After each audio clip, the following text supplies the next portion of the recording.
अस्सलामुअलैकुम व्यूअर्स, कैसे हैं आप सब। उम्मीद करता हूँ कि आप सब खैरियत से होंगे, अपनी अपनी ज़िंदगी में हर लिहाज से खुश होंगे और अल्लाह ताला आपको दुनिया की तमाम दुख तकलीफ़ और परेशानियों से दूर रखे और दुनिया की तमाम खुशियाँ आप सबको नसीब फरमाए, आमीन। व्यूअर्स, मेरे लिए भी दुआ कीजिएगा और मेरे घर वालों के लिए भी। आज की स्टोरी बहुत ही ज़्यादा मज़ेदार होने वाली है। ये स्टोरी मेरे साथ जिसने शेयर की है, मुझे ख़ुद को भी पढ़कर बहुत मज़ा आया है। बहुत थ्रिलिंग, स्केरी और हॉरर टाइप स्टोरी होने वाली है ये, और व्यूअर की ही सेंड की हुई स्टोरी है। अगर ये स्टोरी आपको अच्छी लगे तो वीडियो को लाइक करें एंड अपने फ्रेंड्स एंड रिलेटिव्स के साथ शेयर करें। और अगर आप इस चैनल पर न्यू हैं और पहली दफ़ा मेरी वीडियो देख रहे हैं तो चैनल को सब्सक्राइब करें एंड बेल आइकन को प्रेस करें।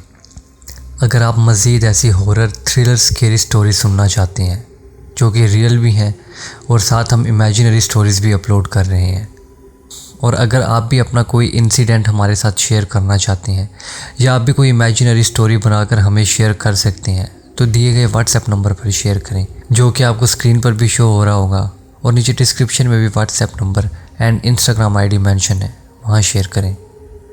मैं आपकी भेजी स्टोरीज़ पर वॉइस ओवर करूँगा। तो बगैर टाइम वेस्ट किए अपने हेडफोन्स लगा लीजिए और किसी अंधेरी जगह पर बैठ जाइए, क्योंकि ये स्टोरी आप सबको इमेजिनेशन में लेकर जाने वाली है। तो चलें स्टोरी की जानिब बढ़ते हैं।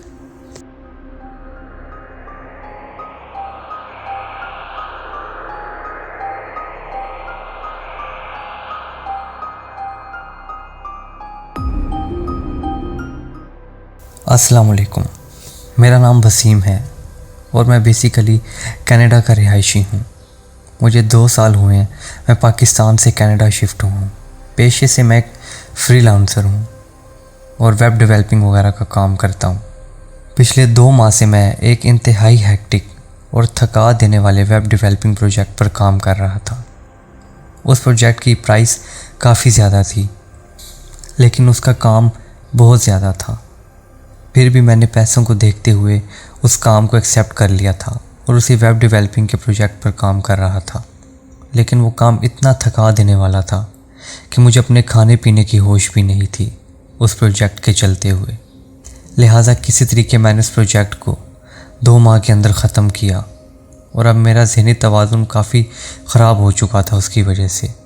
लिहाजा मैं थोड़ी रिफ़्रेशमेंट चाहता था, तो इसी के चलते मैंने शॉपिंग मॉल जाने का प्लान बनाया।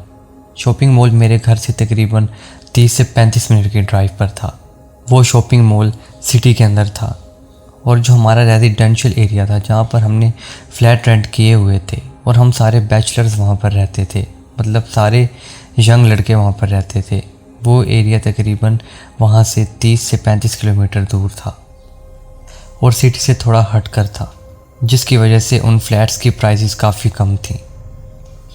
बहरहाल मैंने अपने एक दोस्त के साथ शॉपिंग मॉल जाने का प्लान बनाया और साथ हमने ये भी डिसाइड किया कि वहाँ जाकर कोई मूवी देख लेंगे। मेरा जो दोस्त था वो कनाडा का ही रेजिडेंट था, तो उसने मेरे साथ शॉपिंग मॉल जाने पर एग्री कर लिया।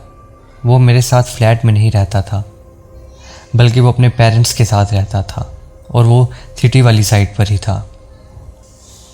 मैंने अपनी कार को रेडी किया, उस पर कपड़ा मारा ताकि वो साफ़ हो जाए और नहाकर अच्छे से ड्रेसअप होकर तकरीबन 4 बजे शॉपिंग मॉल के लिए निकल गया और मैं 4:25 पर शॉपिंग मॉल पहुंच चुका था। शॉपिंग मॉल पहुंचकर मैंने अपने दोस्त को कॉल की कि वो कब तक आ जाएगा, लेकिन उसने मुझे बताया कि उसको घर पे कोई बहुत ज़रूरी काम आ चुका है, जिसकी वजह से वो शॉपिंग मॉल नहीं आ सकता। तो वो मुझसे माज़रत करने लगा, लेकिन मैंने कहा चलो कोई बात नहीं, मैं तो अब आ ही गया हूँ तो मैं कुछ शॉपिंग करता हूँ, उसके बाद अकेला ही मूवी देख लूँगा, ऐसी कोई बात नहीं, हम फिर कभी दोबारा प्लान बना लेंगे इकट्ठे घूमने का। तो उसने फिर से मुझसे माज़रत की और कहा यार बहुत बहुत सॉरी, लेकिन ज़रूरी काम आन पड़ा है, वरना मैं ज़रूर तुम्हारे पास आता। कॉल कट करने के बाद मैं शॉपिंग मॉल में घूमने लगा और अपने लिए काफ़ी सारी शॉपिंग भी की। ड्रेसेस वगैरह बाय किए, शूज़, ग्लासेस वगैरह, थोड़ा बहुत खाया पिया और उसके बाद मैं अपनी पार्किंग में पार्क की हुई गाड़ी की तरफ जाने लगा, जो कि मॉल के पार्किंग लॉट में खड़ी हुई थी। गाड़ी के पास पहुंचकर मैंने गाड़ी की डिक्की ओपन की और जो बैग्स थे शॉपिंग के उनको डिक्की में रखा। डिक्की बंद की और गाड़ी लॉक कर दी। अभी मैं डिक्की लॉक करके वापस मुड़ ही रहा था कि पार्किंग लॉट के एक पिलर के पास पेंट कोट में एक बंदा खड़ा हुआ था जो कि मुसलसल मुझे देखी जा रहा था। मैंने उस पर कोई इतना ध्यान ना दिया और सीधा मॉल की एंट्रेंस की तरफ बढ़ने लगा क्योंकि अब मुझे मूवी देखना थी और मूवी तकरीबन 8:30 बजे शुरू हो जानी थी और अभी 8:10 हो चुके थे। तो मैं शॉपिंग मॉल की तरफ बढ़ने लगा। अब मैं उस आदमी के बिल्कुल पास से गुज़र रहा था। तो अभी भी मैंने नोट किया कि वो मुसलसल मुझे देखे जा रहा था और उसके फेस पर कोई एक्सप्रेशन नहीं था। बिल्कुल ऐसे खड़ा हुआ था जैसे कोई स्टैचू हो। लेकिन जहाँ जहाँ मैं जा रहा था उसकी गर्दन वहाँ मुड़ती जा रही थी मेरे साथ। आंखों पे उसने ग्लासेस लगाई हुई थी लेकिन साफ पता चल रहा था कि वो मुझे ही देख रहा है। उसने बिल्कुल ब्लैक पेंट कोट पहना हुआ था और कान में एक वायरलेस हेडफोन भी लगाया हुआ था और हाथों को आगे बांध कर खड़ा हुआ था। देखने में ऐसा लग रहा था जैसे कि वो किसी सीक्रेट एजेंसी का मेंबर हो। तो मैंने सोचा कि हो सकता है कि इसको कुछ चाहिए हो या इसको मुझसे कोई काम हो, लेकिन ये कहने में हिचकिचा रहा है। तो मैंने खुद उससे आगे बढ़कर पूछा कि भाईजान आपको कोई काम है, कुछ चाहिए तो बताएं। लेकिन उसने आगे से कोई जवाब ना दिया और दूसरी तरफ देखने लगा कि जैसे उसने मेरी बात सुनी ही ना हो। तो मैंने भी दिल में सोचा कि एटीट्यूड होगा तो अपने पास होगा, मुझे दिखाने की ज़रूरत नहीं। ये बात दिल में सोचकर मैं वहाँ से आगे चल पड़ा और मैंने उसे दोबारा कोई सवाल ना किया और मॉल के अंदर एंटर हो गया। मॉल के अंदर काफ़ी ज़्यादा रश था और काफ़ी गहमा गहमी थी। मैं थिएटर के रास्ते जाने लगा जिस जगह पर थिएटर था। अब तकरीबन 8:20 हो चुके थे और शो शुरू होने में 10 मिनट रह गए थे। मैंने पॉपकॉर्न वगैरह लिए और खाने पीने के लिए कुछ चीज़ें लीं। उसके बाद मैं थिएटर के अंदर जाके सेंटर वाली सीट्स में से एक सीट पर बैठ गया और मैं उस मूवी को देखने के लिए काफ़ी एक्साइटेड था क्योंकि वो मूवी एक डॉक्यूमेंट्री मूवी थी जो कि एक सीरियल किलर के बारे में थी, जो कि सीरियल किलर बहुत ही ब्रूटल तरीके से बंदों को मार दिया करता था और उनको मारते वक्त काफ़ी अज़ियत दिया करता था और इसी से उसको सेटिस्फैक्शन मिलती थी। साइकोपाथ बंदा था वो। उसकी मैंने डॉक्यूमेंट्री भी पढ़ी हुई थी और उसकी हिस्ट्री भी जानता था। और इस टाइप की मूवी देखने में और भी ज़्यादा मज़ा आता है जो कि रियल ट्रू इवेंट्स पे बेस होती है। तो अब मैं काफ़ी एक्साइटेड होकर बैठा हुआ था, बस शो के शुरू होने का इंतज़ार कर रहा था। और डॉक्यूमेंट्री में तो ये भी बताया गया था कि उस शख्स को किसी एनकाउंटर में शूट कर दिया गया था, लेकिन उससे पहले वो 40 से 45 लोगों को बहुत ही बेरहमी से मार चुका था। लेकिन आज तक इस बात का कोई एविडेंस नहीं मिला कि वो मर चुका था, लेकिन पुलिस यही क्लेम करती थी कि उसको हमने मार दिया है। लेकिन आज तक उसकी डेड बॉडी जो है वो सामने कभी नहीं आई। लिहाजा इस बात में भी 50-50% का डाउट था, लेकिन ज़्यादातर लोग अब यही मान चुके थे कि वो शख्स मर चुका है। शो शुरू हो चुका था और जैसा कि मैंने आपको बताया है सेम उसी की ट्रू लाइफ पे बेस्ड मूवी थी वो। ज़रा भी कुछ भी अपने से एडअप नहीं किया गया था, ट्रू इवेंट्स को कवर किया गया था उस मूवी में।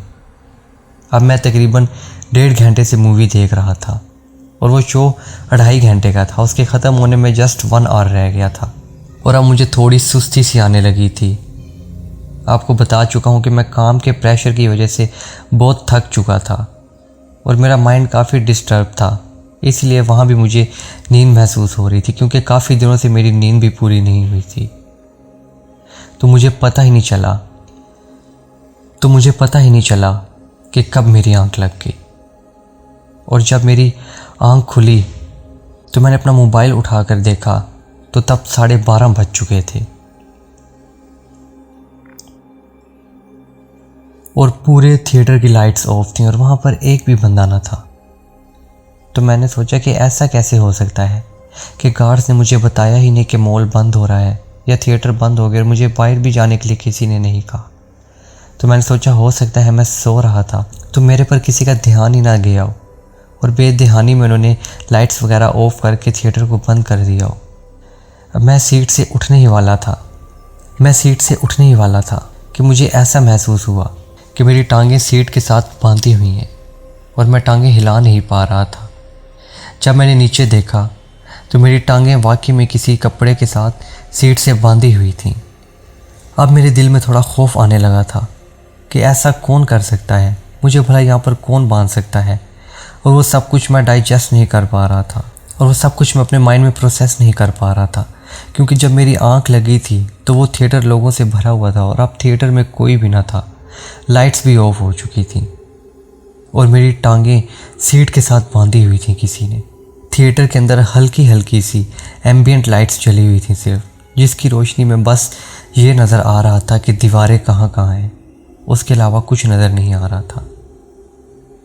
अब मैं अपनी टांगों को ज़ोर ज़ोर से हिलाने लगा और कपड़े का गिरा देखने लगा कि कहाँ से गिरा लगा हुआ है, मैं खोलूं। और ये शरारत मेरे साथ पता नहीं किसने की है। मैं सो गया था तो हो सकता है किसी ने शरारत की हो मेरे साथ और मेरी टांगों को इस तरह बांध दिया हो। अभी मैं कपड़े पर गिरा ढूंढ ही रहा था कि मेरी गर्दन पर पीछे से किसी ने हाथ रखा।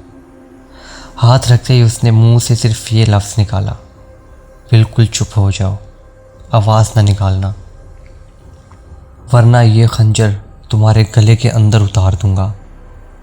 मेरा दिल ज़ोर ज़ोर से धड़कने लगा था और वो शख्स जब मेरे सामने आया तो वो वही सीरियल किलर था जिसको मैं मूवी में देख चुका था, लेकिन वो यहाँ कैसे आ गया। और अगर वो मूवी वाला करैक्टर ही था तो वो असल करैक्टर तो नहीं था, वो तो बस उसकी मिमिक्री कर रहा था मूवी में। इतनी देर में उसने मेरे गले पर खंजर रख दिया। अभी वो खंजर चलाने ही लगा था कि मेरी आंख खुल गई। आंख खुलते ही मैं क्या देखता हूँ कि मैं अभी भी थिएटर में बैठा हुआ हूँ और ये जो सब कुछ मेरे साथ हुआ था कि किसी ने मेरे पाँव बांध दिए हैं और 11:15 मैं उठा था, वो सब कुछ ख्वाब के अंदर हो रहा था। असल में मेरे साथ ऐसा कुछ नहीं हुआ था। आंख खुलते ही मैंने एक बात दोबारा से नोट की कि जो मेरे साथ ख्वाब में हुआ था सेम वैसा ही अब मेरे साथ रियल में हो रहा था। टाइम भी पूरे 11:15 का था और बिल्कुल अंधेरा था और थिएटर में बिल्कुल अंधेरा था। जो मैंने ख्वाब में देखा था अब मेरे साथ सच में हो रहा था और मुझे वाकई में कोई भी नहीं उठाने आया था वहाँ से, ना कोई गार्ड, ना कोई मैनेजमेंट वाले, और थिएटर के डोर्स क्लोज थे। लोग तो नहीं थे लेकिन क्लोज हुए थे। उसके अलावा सिर्फ एम्बियंट लाइट्स चल रही थी। मैंने जल्दी से अपनी टांगों को चेक किया कि क्या असल में भी तो मेरी टांगों को किसी ने बांधा तो नहीं हुआ, लेकिन ऐसा कुछ भी नहीं था। लेकिन उस ख्वाब में जो कुछ मैंने देखा, अब इस तरह रियल में देखने के बाद मेरे दिल की धड़कन काफ़ी तेज़ हो चुकी थी कि ऐसा कोइंसिडेंट कैसे हो सकता है कि ख्वाब के मिलता जुलता मेरे साथ रियल में हो रहा है। मैं जल्दी में अपनी सीट से उठा और मोबाइल की टॉर्च ऑन की। मोबाइल की बैटरी भी बिल्कुल कम रह चुकी थी, 10 से 12% रह चुकी थी। अब मैं मोबाइल की लाइट में जल्दी से उधर से निकलने लगा कि मेरा पाँव अड़ा और मैं नीचे गिर पड़ा। मैंने खुद को संभाला, उठा और अपने माइंड को रिलैक्स किया कि वो ख्वाब था जस्ट और ये रियल है। ऐसा कुछ भी जो है नहीं होगा मेरे साथ जो ख्वाब में एंड पर हुआ था। माइंड को रिलैक्स करने के बाद मैं सिनेमा हॉल के दरवाजे की तरफ बढ़ने लगा। बढ़ते ही मैंने जब दरवाजे को हाथ दिया तो दरवाज़ा खुला हुआ था, लॉक नहीं था। जब मैं थिएटर से बाहर निकला तो पूरे मॉल की लाइट्स ऑफ थी। वो काफ़ी बड़ा मॉल था और सारे मॉल की लाइट्स ऑफ थी और पूरे मॉल में हल्की एम्बियंट लाइट्स चल रही थी जो कि हर टाइम ऑन रहती हैं। और उन हल्की लाइट्स में कपड़ों की शॉप पे खड़े हुए स्टैचू मुझे नज़र आ रहे थे और मुझे उनसे काफ़ी उलझन सी हो रही थी क्योंकि उधर मेरे अलावा कोई बंदा नहीं था और मुझे ऐसा महसूस हो रहा था कि वो सारे स्टैचू मेरी ही तरफ देख रहे हैं। लिहाजा ये सब कुछ इसीलिए हो रहा था क्योंकि इस मॉल में पूरा अंधेरा था और वो मॉल काफ़ी बड़ा था और मेरे साथ कोई और बंदा भी ना था। मैं मॉल की एग्ज़िट की तरफ बढ़ने लगा, बस ये दुआ कर रहा था कि किसी तरीके मॉल का मेन जो है गेट वो बंद ना हो और मैं यहाँ से बाहर निकल जाऊँ। जो मॉल की मेन एंट्रेंस थी वो ग्लास डोर्स थे और एग्ज़िट वाले डोर्स भी ग्लास डोर्स थे। तो मैं एग्ज़िट वाले डोर्स पर पहुँचा तो मैंने देखा कि गार्ड्स बाहर बैठे हुए थे उस मॉल के गार्ड्स चाहे मॉल बंद भी हो जाए उसकी सिक्योरिटी के लिए हमेशा बैठे रहते थे और गार्ड्स की शिफ्ट होती थी नाइट एंड डे की। तो मैंने जल्दी से दरवाजे पर हाथ मारा तो वो गार्ड भी एक दफ़ा डर गया क्योंकि वो मॉल बिल्कुल खाली था और दरवाजे बंद थे, तो अंदर कौन हो सकता था।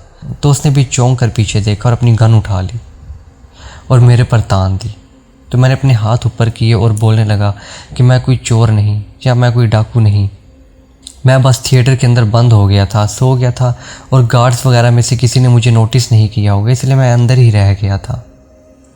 तो उस गार्ड ने जो है कहा अपने हाथ ऊपर करो और नीचे मत करना जब तक कि मैं दरवाज़ा नहीं खोलता, क्योंकि उसको भी डर था कि कहीं मेरे पास कोई वेपन ना हो और मैं किसी गलत इरादे से मॉल के अंदर ना आया हूँ और उस पर हमला कर दूँ।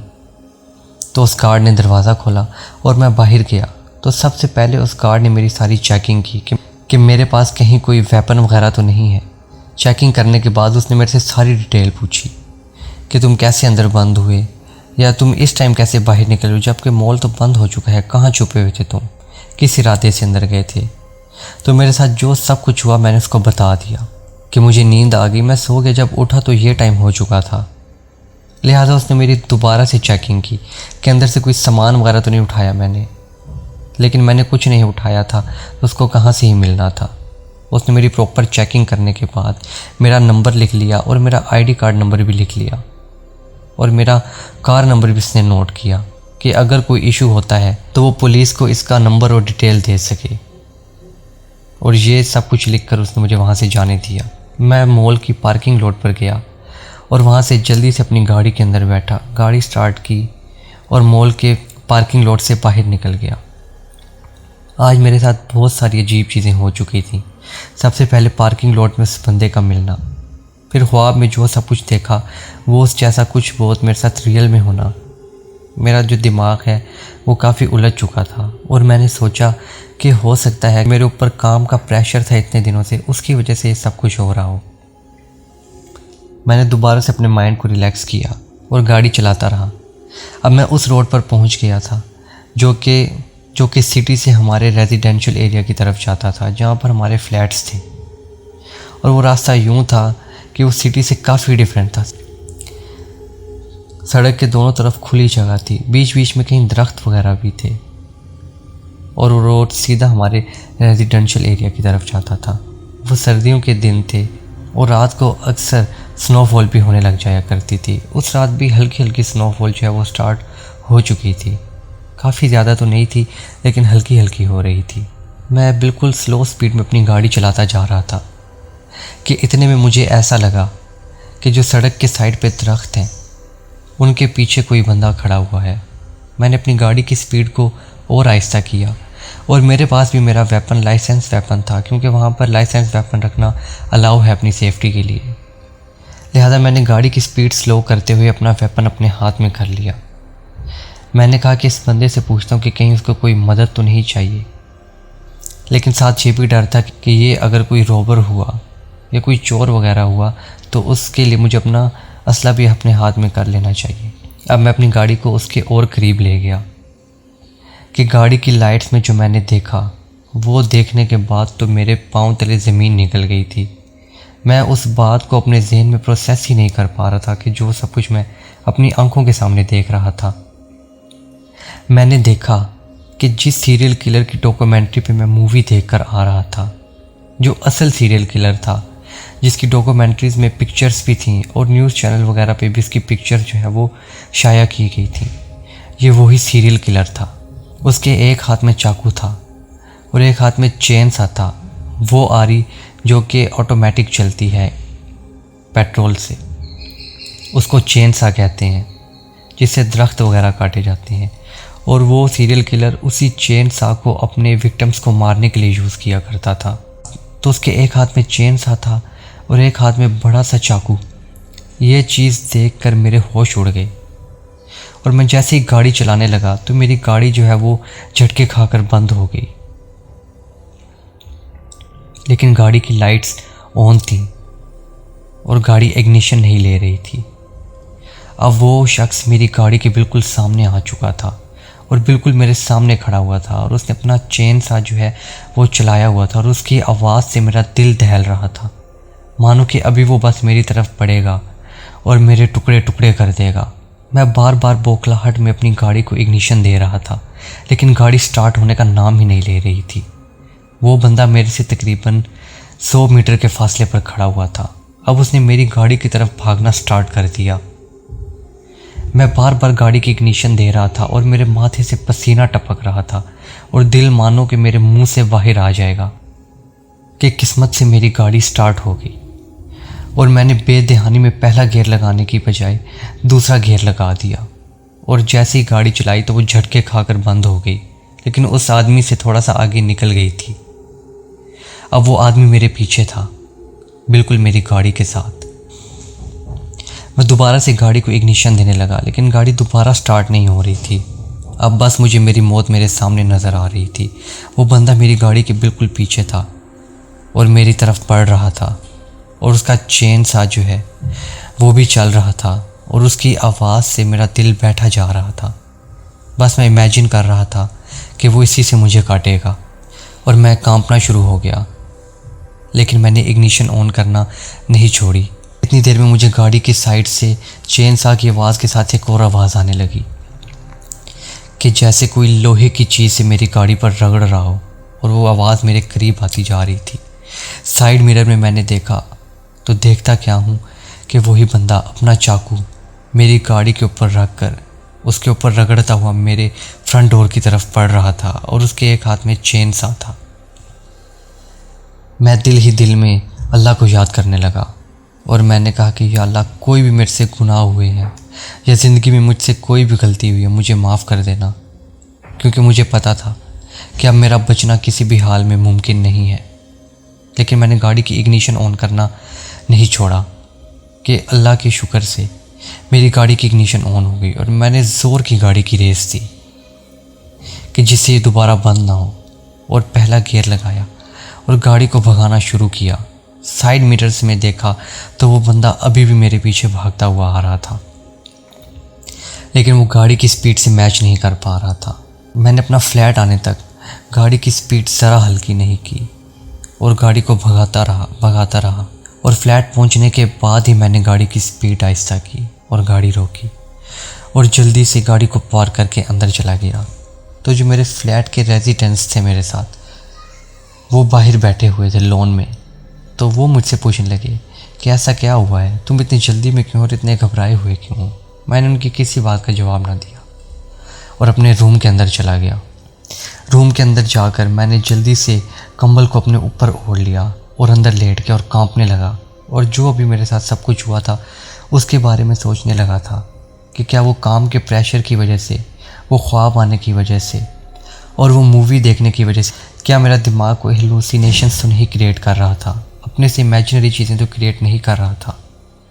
और अगर नहीं कर रहा था तो वो बंदा तो पुलिस के अकॉर्डिंग उन्होंने मार दिया था, तो वो मेरे सामने कैसे आया था? क्या वो उसका भूत था? मैं इन भूत और रूहों वगैरह के वापस आने पर यकीन नहीं करता। तो मैंने सोचा हो सकता है कि जिस एनकाउंटर का पुलिस बताती है कि उन्होंने उसको मार दिया था, वो उन्होंने शायद मारा ही ना हो, बस उन्होंने न्यूज़ में ये खबर फैला दी अपने रेपुटेशन के लिए, और वो सीरियल किलर आज भी ज़िंदा है जिसको मैं अभी अभी देख कर आ रहा हूँ। उस दिन के बाद से मेरे साथ कभी कोई ऐसा इंसिडेंट तो नहीं हुआ, लेकिन आज भी ये सोच मुझे बहुत ज़्यादा परेशान करती है कि क्या वो बंदा जिन था या वो असल में सीरियल किलर था वही वाला, या फिर वो सब मेरे दिमाग का खेल था। आज तक मैं ये बात नहीं समझ पाया।